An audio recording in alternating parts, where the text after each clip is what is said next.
Now, sweeping the frequency of VCO1 with the envelope there, you sort of got a hint of what you can do when using the sample and hold mixer output. You have VCO1 not in low frequency mode but audio rate, and hence audio rate modulation of the filter cutoff, and you can get some interesting distortion-like effects with that. So let's do that now. Get rid of the LFO and VCO1, put it back in audio rate mode. So this is our filtered sound. Bring up the sample and hold mixer input.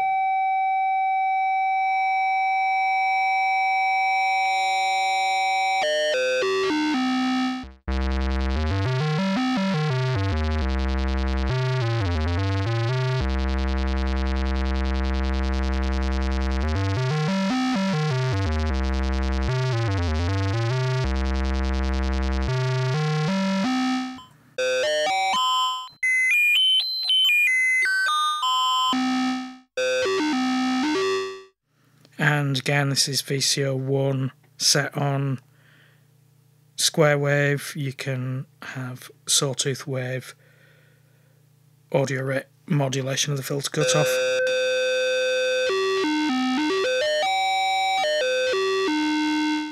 And using the other slider and the sample and hold mixer, you can do more complex stuff. Bring up VCO2 as well.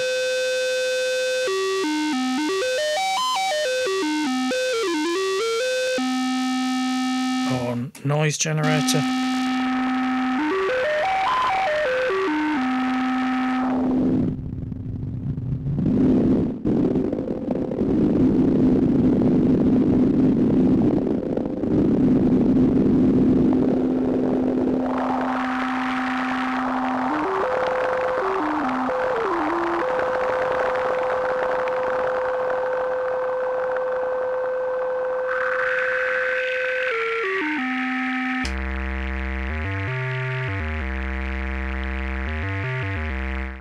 The only problem with this is that your sample and hold mixer modulation of the cutoff frequency is at the expense of keyboard CV control of the filter. But in a way this is compensated a bit, because obviously the higher up the keyboard you play, the higher the pitch of VCO1, and that has an effect on the modulation of the filter cutoff.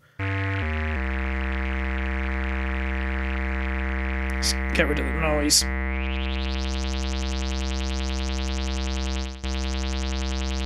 Actually, let's bring up VCO2.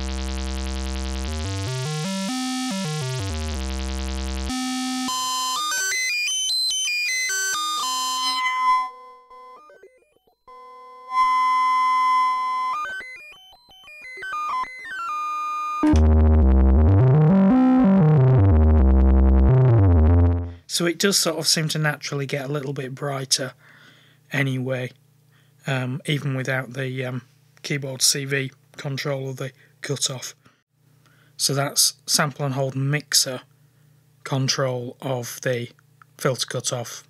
Again, either audio rate or LFO using VCO1 as an additional LFO.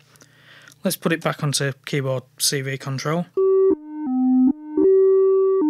As I alluded to, next slider, you've got LFO control of the filter cutoff, or sample and hold with the switch in the upper position. Now, this isn't sounding to do much at the moment because the output lag slider is quite high up. And also the LFO rate is quite slow.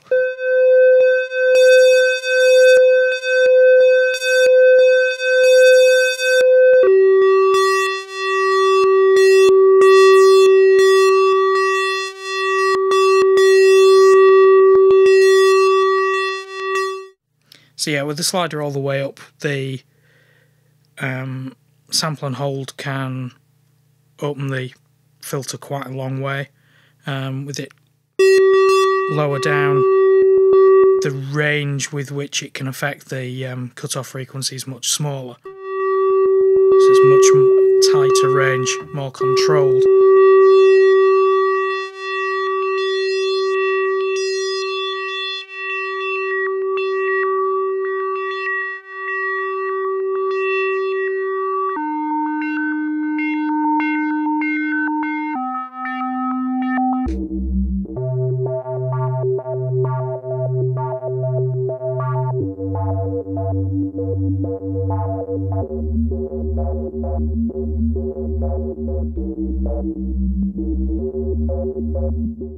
You can get some really nice sort of tempo-based effects with that, but of course you've got to set the speed by ear.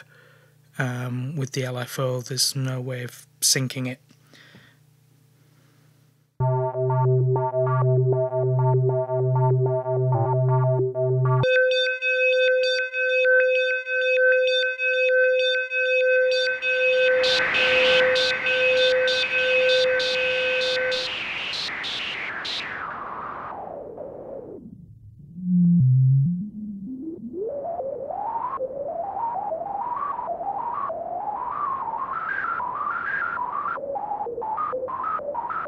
And of course you don't have to do it with audio sources, you can do it on filtering the noise with, you've got a bit of pitch from the resonance being turned up quite high.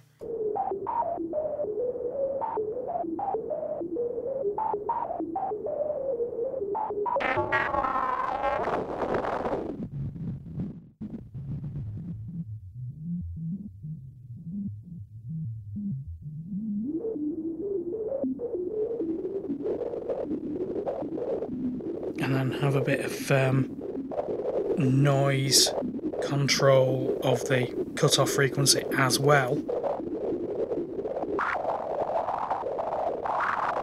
Courtesy of the sample and hold mixer input.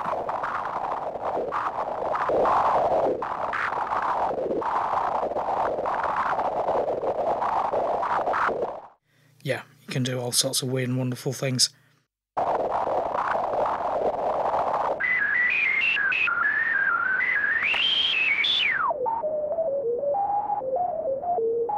And of course the lag slider, output lag, works in exactly the same way on this.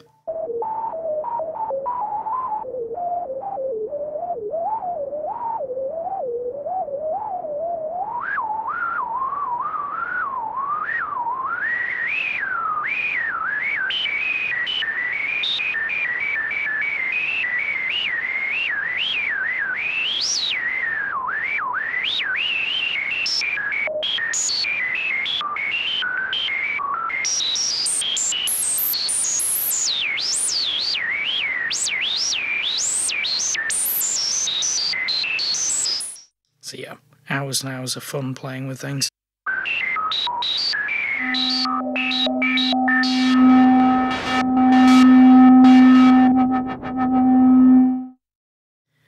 So yeah, this red top slider right at the end, that is the envelope control of the filter cutoff, so that you can sweep the filter cutoff with a contour defined by the envelope. So let's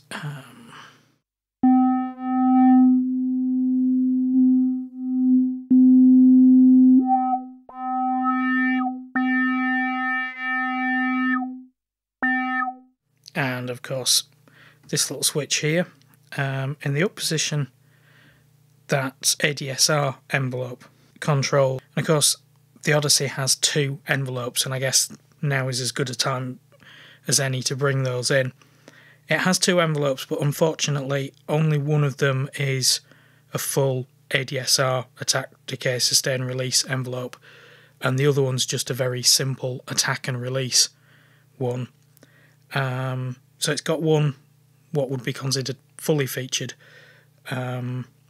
envelope generator, not as fully featured as you get on some modern synths with delay and hold and things like that, but a typical ADSR envelope. It's a shame that the second envelope is only an attack and release one, but at least you do have a second envelope so that you can control the filter cutoff and the amp separately. So yeah, at the moment this isn't doing anything very much because I've been playing with the settings of the ADSR, but the switch is set to AR. So let's put that into the top position, ADSR control of the filter cutoff.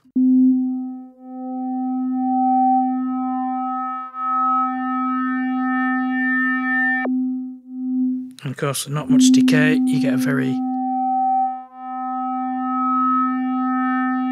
sudden transition to sustain. But move it up a bit.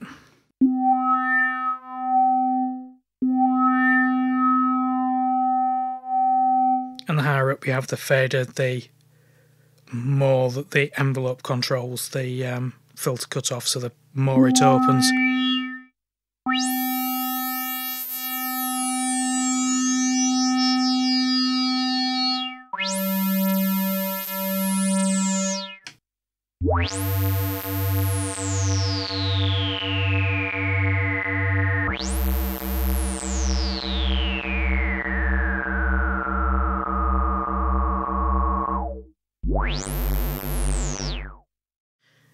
Now, the Odyssey does actually have two filters. It also has a high-pass filter as well as the normal low-pass filter. Unfortunately, the high-pass filter is a static filter, which means that you can change the cutoff frequency, but you can't sweep it except manually. There is no envelope control of it or any other control. There is just the cutoff frequency. And that is this slider up here.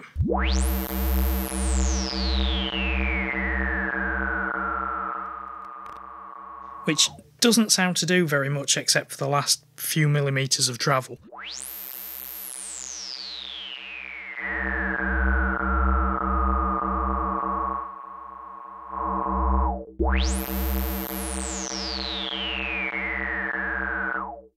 But it can be very useful having that there just to roll off the low end, especially when you're doing weird things with ring mod and stuff like that, that the bottom end can get really quite overpowering, and you can just chop some of that out. And also you can make sounds just generally more high frequency content if you don't want a lot of bass in them. So things like some of the high tinkly sounds that you can get by playing around with the ring mod.